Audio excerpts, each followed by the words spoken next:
특히나 우리나라 사람들이 바세린 활용에 굉장히 좀 반감이 있으신 게 끈적임을 되게 싫어하세요. 여기에 넣으면 굉장히 묽어져요. 그래서 오히려 팩을 만들기가 좋고 피부에도 좀 자극이 덜하니까 훨씬 활용도가 좋죠. 바세린만 활용했는데도 정말 주름 없으신 분들 굉장히 있으시거든요. 안녕하세요. 지식한상 구독자 여러분, 저는 미소제인 채널을 운영하고 있는 미소제인입니다.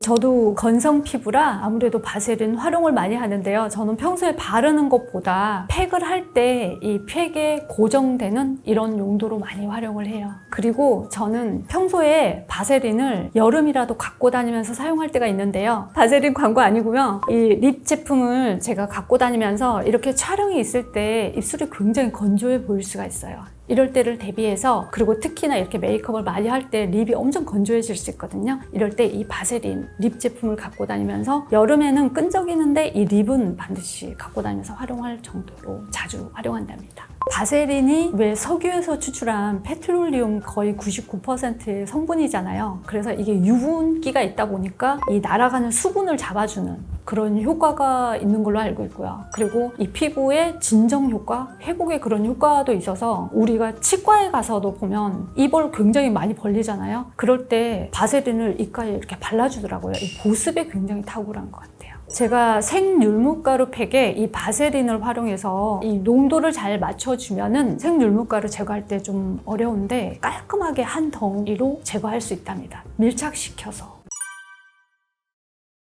시중에 바세린이 활용도가 너무 좋은 게 또 가성비도 너무 좋기 때문에 많이 활용하니까 아무래도 관심의 어떤 화제가 된 것 같아요. 제가 소개드린 베이킹소다 그리고 바세린 섞어서 한 팩도 소개드렸고요. 그리고 생율무가루 팩에 바세린을 넣어서 같이 한 팩이 있는데요. 이 팩들도 아무래도 피부에 어떤 자극이나 이런 걸 좀 완화시켜주면서 제거할 때도 바세린만 바르면 굉장히 미끈거리고 제거하기가 어려운데 생율무가루는 이제 이 바세린을 같이 붙여서 제거를 할 수 있기 때문에 좀 더 쉽게 제거할 수 있답니다. 생율무가루 팩을 만드실 때 생율무가루는 약 2스푼 정도 넣으시고요. 바세린은 제가 소개는 1:1로 소개를 드렸는데 제거하기 쉽게 하기에는 생율무가루는 2스푼, 바세린은 1스푼 정도로 처음에 팩이 만들기가 되게 좀 어려울 수 있어요. 너무 꾸덕해져서 힘든데 서서히 바세린이 녹으면서 이 팩이 반죽이 되면서 그렇게 만들어져요. 그렇게 얼굴 전체에 도포한 다음에 약 20분에서 30분 후 해서 이제 이게 처음에는 이렇게 뭉쳐서 만들기 시작하면 이 덩어리가 점점 서로 붙어서 한 덩어리로 깔끔하게 제거할 수 있어요. 바세린 팩이 제거하기가 굉장히 어려워서 세안할 때 다들 이거 어떻게 제거를 하냐고 질문이 엄청 많으신데 이렇게 깔끔하게 제거하실 수도 있고요. 그리고 제거하실 때 한 가지 더 방법은 우리가 바세린 꿀팩 그리고 바세린 올리브유 팩을 만들었을 때 이때 제거할 때 녹아서 흘러내려요. 이때 바로 세안을 할 경우에 물에 닿으면 더 응고돼서 제거하기가 어려운데 티슈 한 장만 이렇게 뽑아서 얼굴에 딱 올려놓으면 녹았던 유분기가 쫙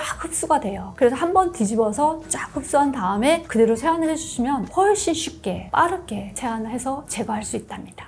바세린이 굉장히 좀 꾸덕한 그런 제형인데 여기에 식초를 넣으면 굉장히 묽어져요. 그리고 굉장히 부드러워져요. 그리고 식초가 원래 원액 성분은 좀 강한 성분인데 바세린을 만나면서 두 가지 성분이 약간 중화되는, 그래서 오히려 팩을 만들기가 좋고 피부에도 좀 자극이 덜하니까 훨씬 활용도가 좋죠. 딱 두 가지만 섞어서 한 팩은 없는데요. 여기에 이제 생율무가루를 같이 섞어서 한 팩이나 그런 거는 소개해 드린 적이 있어요. 주름 개선은 확실히 효과 있어요. 제가 아시는 분들도 한두 분이 아니라 평생에 이 바세린을 저녁에 엄청 바르고 주무시는데 정말 주름 없으신 분들 굉장히 있으시거든요. 그런 분들 보면은 바세린만 활용했는데도 피부 주름이 없으신 분들이 있는데 이분들은 피부에 바세린이 잘 맞으신 분들이죠. 이게 기름 성분이다 보니까 피지들을 녹여주면서 이때 피부를 약간 스팀 타올 같은 걸로 활용해서 더 위에 덮어주게 되면 이 피지들이 밖으로 뽑아지는 그런 효과가 있어서 녹인 상태에서 피부 밖으로 돌출되게 도와주면 확실히 이 블랙헤드, 화이트헤드도 뽑히는 그런 효과가 있답니다. 일단 1번은 이 바세린은 내 피부에 잘 맞는지 보셔야 돼요. 그래서 먼저 피부에 부분적으로 테스트한 다음에 이 바세린도 피부에 안 맞을 경우에는 붉은기가 엄청 올라올 수도 있고요. 또 열감이 올라오거나 아니면 피부의 컨디션을 망가뜨릴 수가 있어요. 그래서 부분적으로 사용한 다음에 내 피부에 잘 맞다 그러면은 피부 전체에 이제 모든 기초들을 바른 다음에 그 위에다 발라주게 되면 피부에 확실히 좋은 성분들이 날아가지 않게. 근데 이때는 모공이 있는 부분이 우리 T존이나 U존 부분은 살짝 피해서 좀 많이 발라주시는 게 좋아요. 특히나 내가 지성인 피부이신 분들도 주름이 지는 부분에 이 바세린을 좀 적당량 발라주시면 확실히 피부 건조를 도와주면서 주름도 덜 진답니다. 그 부분은 우리가 모공이 있기 때문에 이 피지 성분이나 유분이 많이 올라올 수도 있는데 이 바세린이 모공을 막을 수도 있기 때문에 그 부분은 조금 피해서 얇게만 발라주시는 걸 추천드려요. 그래서 우리가 여름에는 바세린을 잘 사용 안 하잖아요. 특히나 우리나라 사람들이 바세린 활용에 굉장히 좀 반감이 있으신 게 끈적임을 되게 싫어하세요. 그래서 그런데 특히나 건성인 피부이신 분들은 저는 가을, 겨울에 활용하기 정말 좋다고 생각해요. 건조한 피부에, 주름이 있는 피부에 특히나 건조한 계절에 수분이 뺏길 때 이때 바세린을 활용하면은 꼭 얼굴뿐만 아니라 우리가 팔꿈치, 발꿈치 이런 데 활용하시면 굉장히 많이 도움이 되실 거예요. 이 바세린이 자외선에 가면 유분기가 있기 때문에 피부에 어떤 갈변 현상을 일으킬 수가 있어요. 오일이기 때문에. 근데 그 위에다가 너무 발라주는 거는 저는 좀 추천드리지 않아요. 이때는 페이스 오일도 우리가 있으니까 페이스 오일이 또 자외선 차단의 어떤 순수한 그런 성분이 있어요. 자연 성분이다 보니까 그때는 살짝 발라주시는데 피부 그 위에다가 바세린을 막 바르는 건 추천드리지 않아요. 저는 바세린이 석유에서 추출한 그런 오일이잖아요. 그래서 너무 시간이 오래 지나면 산패될 확률이 있기 때문에 유통기한, 그 사용기간 내에 좀 사용하시는 거 좋고요. 이걸 너무 많이 구입을 해서 남았다 그럴 때는 우리가 제품 중에 발꿈치, 팔꿈치 보습되는 그런 연고 있잖아요. 그게 사실 원료는 알고 보면 바세린이에요. 그래서 발꿈치, 팔꿈치 바르는데 겨울에 이렇게 활용하시면 좋을 것 같아요. 제가 처음에 의사 선생님 모임이 있었는데 거기에서 어떤 사모님이 이제 물어보신 거예요. 원장님, 바세린 얼굴에 바르면 안 돼요? 이러니까 그 원장님께서 깜짝 놀라시면서 왜 안 돼요? 그러시는 거예요. 그러니까 사용해도 되는구나 막 그러시는데 병원에서도 치과 치료 다음에 바세린을 입가에 발라주면은 사용해도 괜찮다는 걸 의사 선생님도 아시기 때문에 사용하시는 거 아닐까요? 그리고 한 가지 더 우리가 마카롱 색깔 내는 성분을 보면은 굉장히 고급 석유에 그 추출한 성분으로 그 컬러를 낸다는 정보를 본 적이 있거든요.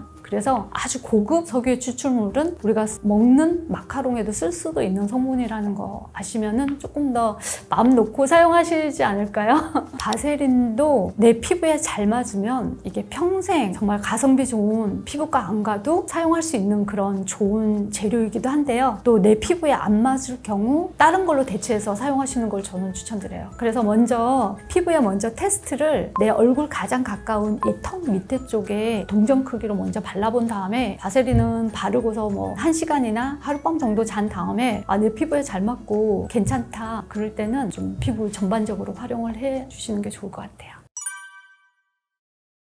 저는 피부는 관심이라고 생각해요. 그리고 여러분들 주변에 피부 엄청 좋으신 분이 난 로션만 발라 뭐 이러시는 분이 있으신데 그 말은 믿지 마세요. 정신건강에도 안 좋고 본인한테 별로 좋은 영향 없는 것 같아요. 그래서 피부는 관리한 만큼 젊었을 때는 타고난 피부라 그냥 관리 안 해도 좋을 수 있는데 나이 드신 연세 있으신 분들이 피부 좋으신 분들 보면 뭔가 엄청난 관리를 하시거나 건강관리, 피부관리, 생활 식습관 그리고 생활 습관 속에 배어있는 분들이랍니다. 그래서 피부의 주름이나 깨끗한 잡티 관리는 꾸준히 열심히 해주시고 여러분들 피부 젊었을 때 좋다고 너무 과신하시지 마시고 지금부터 관리하는 그런 습관을 들이는 걸 저는 꼭 여러분께 말씀드리고 싶어요.